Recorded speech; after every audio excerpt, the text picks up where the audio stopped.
Dubai Chewy Cookie. Ano, tara?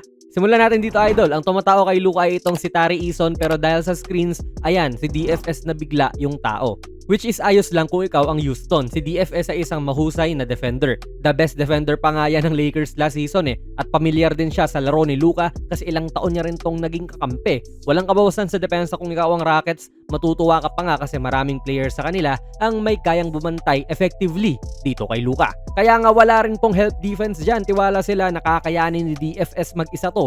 Actually sa atake niya, biglang nag-help naman din si Amen Thompson. Pero ganda na nung ritmo ni Luka dyan, binasic lang niya ang pag-breakdown sa depensa ni DFS. Less than kalahati na lang sa fourth quarter to idol, lamang na ulit itong Lakers. So naulit yung sitwasyon dito na sariling sikap si Luka sa pag-create ng opensa ng kanyang team. Kontra ulit dito kay DFS. Hindi man natin always gusto yung ganito kasi mas trip nga natin yung nakakita ng mga set plays pero si Luka yan eh.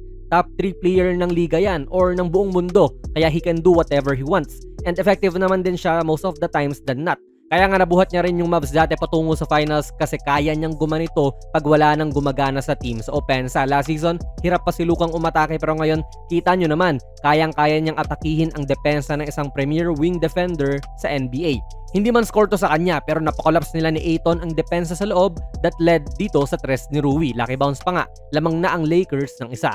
Diba? So kung ikaw yung depensa, ano pa yung gagawin mo? Andyan yung best defender nyo kay Luka, kaya hindi ka nakakabahan pa kasi panigurado good defense naman din ang gagawin niya. And kahit na nakagawa si Luka ng separation, kita naman natin contest pa rin ni Amen ng maganda yan. So anong gagawin mo rito idol? Kinukook lang ni Luka yung depensa. That's what I do, baby. So ang isang ginawa ng Houston ay ganitong hard hedge sa pick play. Kita natin si Sengun na angat kung angat dito kay Luka para ma-pressure siya into picking the ball up. Kadalasan kasi yung ganyang big man ay hindi naman umaangat ng ganyan sa guard ng kalaban eh. Pero dito, tila tinatrap na siya ng Rockets kasama si Amen. Ang problema lang sa Houston ay wala silang backup sa ganyang plano kasi nung nilampasan ni Luka yung depensa na ito, wala na. Nakapag-drive na siya ng madali. Si KD hindi na alam kung ano ang gagawin niya kasi stuck na siya between Luka pati Hachimura. Ligwak idol, ang plano nilang pigilan si Luka dito. Actually idol, ganito nga sana yung gustong gawin ng Rockets. Medyo gumana to rito kasi nagawang ma-pick up ni Luka yung bola nung inangatan siya ni Sengun. Hindi pa nga kinailangan ng double team eh. Pero hindi naging turnover to. Kaya nung alam na ni Luka yung gagawin ni Sengun sa kanilang reload, agaran siyang rumesponde at na-split na tong double. Sobrang gandang read and react sa kanya yan idol. And basically, naulit lang din yung nangyari sa clip kanina. Solid din ito idol eh. Kausap niya yung fan ng Rockets or heckler niya rito. Hindi ko alam kung sino sila dyan pero kinakausap niya eh habang nangyayari yung play.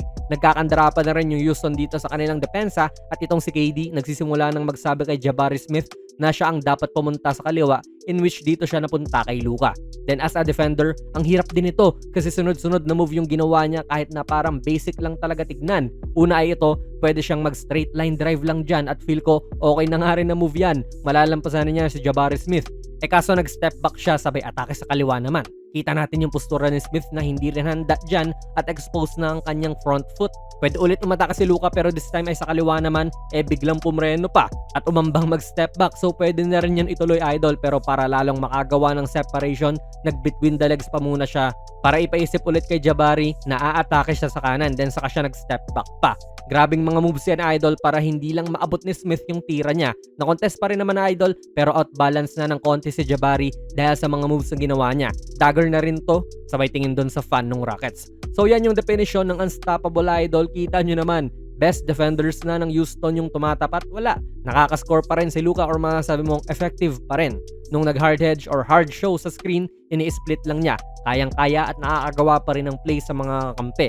So kahit anong ibinato ng Houston, may sagot si Doncic. And kung hindi yan yung definition ng unstoppable, abay, ewan ko na lang talaga. This game nagkaroon si Luka ng 40 points, 9 rebounds and 10 assists. Seryoso, tila sanay na tayong ganito yung mga numero niya to the point na parang feeling ko hindi na big deal pag 40 yung ini-score niya. Pero syempre mahirap pa rin naman gawin yan. Kaya sa mga Laker fans, ano po masasabi niyo sa video natin ngayon? Ilagay niyo lang po ang inyong mga komento sa ating comment section.